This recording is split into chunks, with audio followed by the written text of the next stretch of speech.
Достық тек қана жақсы адамдар арасында бола алады. Тарихты білмейсің бе? Демек, өмір бойы баласың.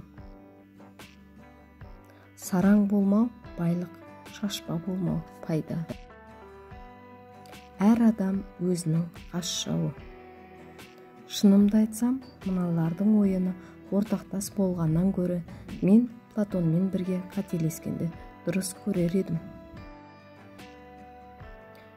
Бақ өзі ғана соқыр емес, ол қонған адамын да соқыр етеді.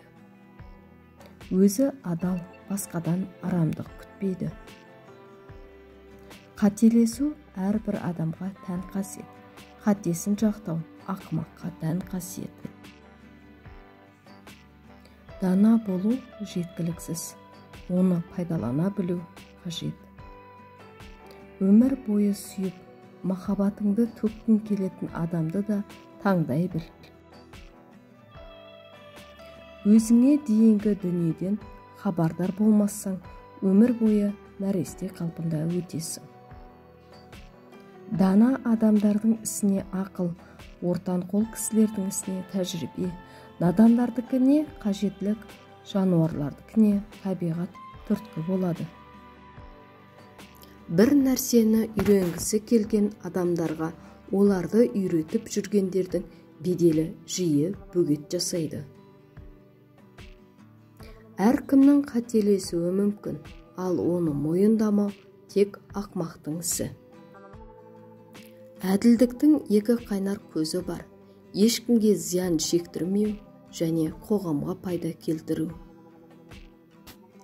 Көп өтірік айтатын адамдар шыншыл болып көрінуге тырысып бағады. Даналық ғылымның бастауы. Тәрбиелеуде мұғалімнің өзінің не біліп, не істейтін маңыздақ, бірақ оның ықпалымен шәкірттерінің не біліп, не істейтіні одан да маңыздырақ. Мұғалімдер міне осы ісімен бағаланады.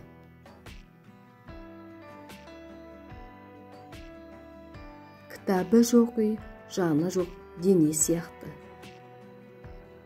Адамның келбеті жүрегінің айнасы.